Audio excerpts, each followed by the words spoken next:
Bismillahirrahmanirrahim. Masuk kepada poin-poin kaidah dan aturan maf'ul mutlak. Yang pertama, sebelum itu dikatakan secara umum maf'ul mutlak ini datang berupa masdar untuk fi'il. Ya. Maka di antara kaidahnya, ya, sebetulnya sudah kita bahas tadi ya, sebelumnya. Masdar ini kalimat berjenis isim. Dan nantinya isim ini harus dibaca secara mansub. Ini sudah jelas. Kedua, masdar ini bisa digunakan untuk semua jenis dan pola fi'il yang ada. Yang tersebutkan di dalam jumlah. Ini juga sudah jelas ya. Fi'il aktif ataupun fi'il pasif.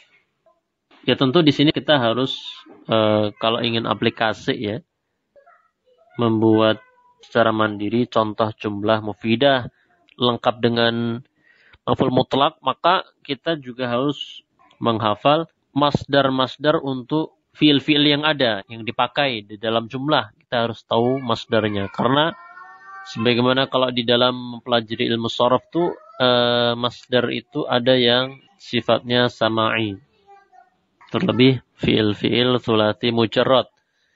Ya, artinya bentuk pola masdarnya ini tidak melulu dengan wazan fa'lan. Ada juga fu'ulan dan wazan-wazan yang lain. Wazan-wazan yang lain. Ya.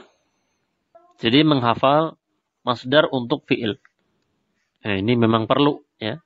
Kalau memang tidak hafal, kita buka kamus masdar untuk fi'il ini apa. Kemudian yang ketiga, tidak setiap masdar itu harus berstatus sebagai maf'ul mutlak ya.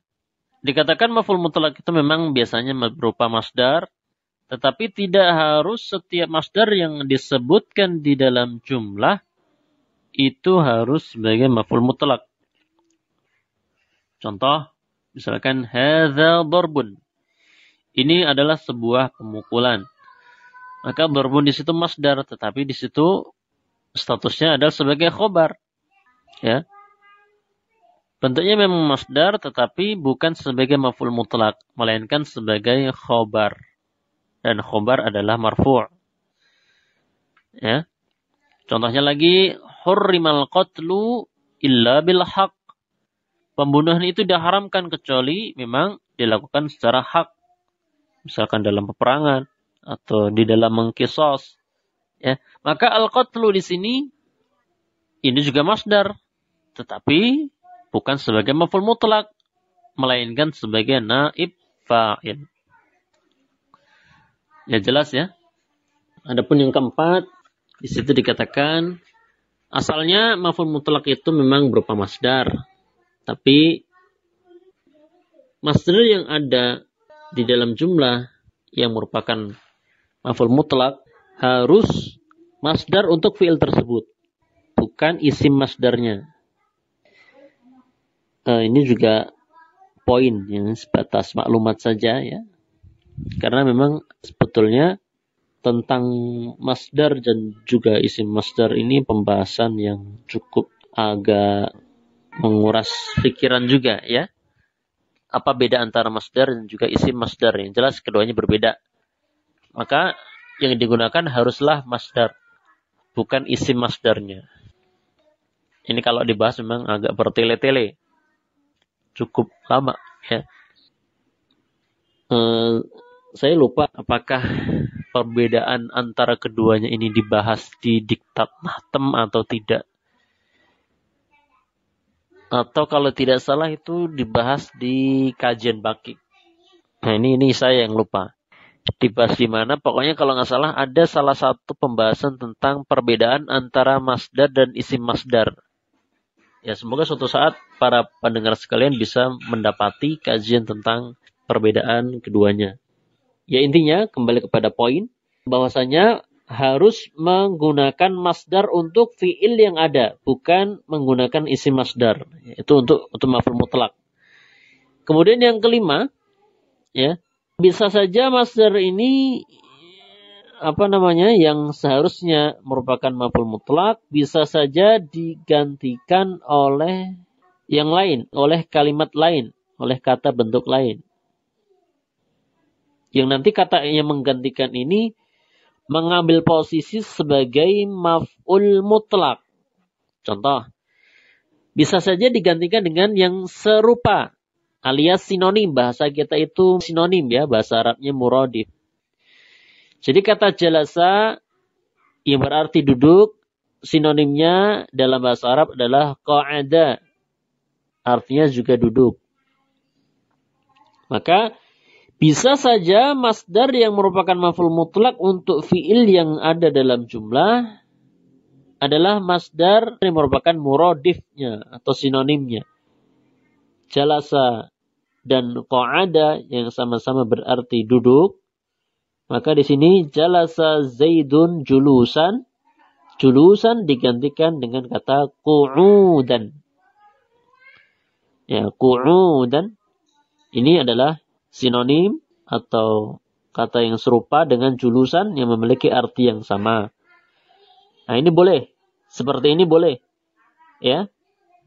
Padahal kita tahu qu'udan bukanlah masdar untuk jalasa. Tetapi qu'udan masdar untuk qa'ada.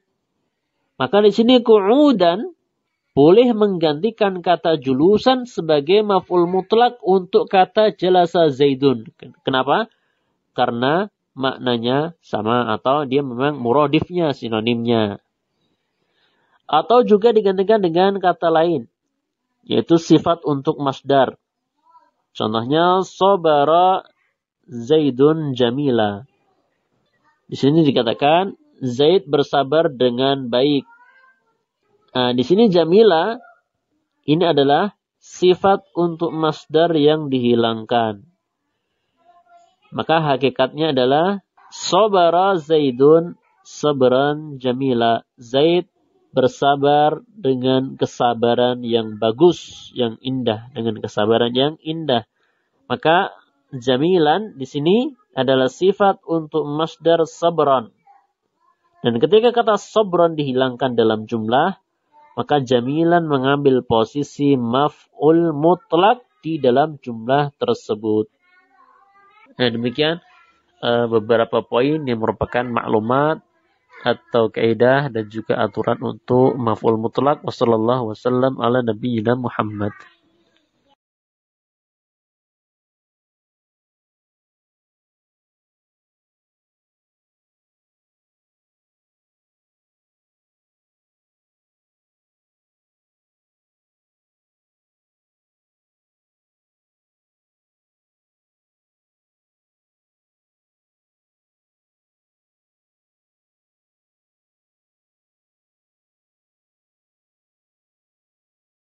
Bismillahirrahmanirrahim.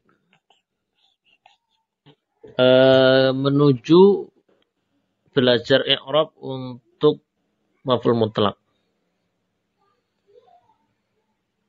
Qata'a Zaidun asy-syajarata qata'an. Zaid benar-benar telah menebang pohon itu. Qata'a fi'lun madhi mabniyun 'alal fathi.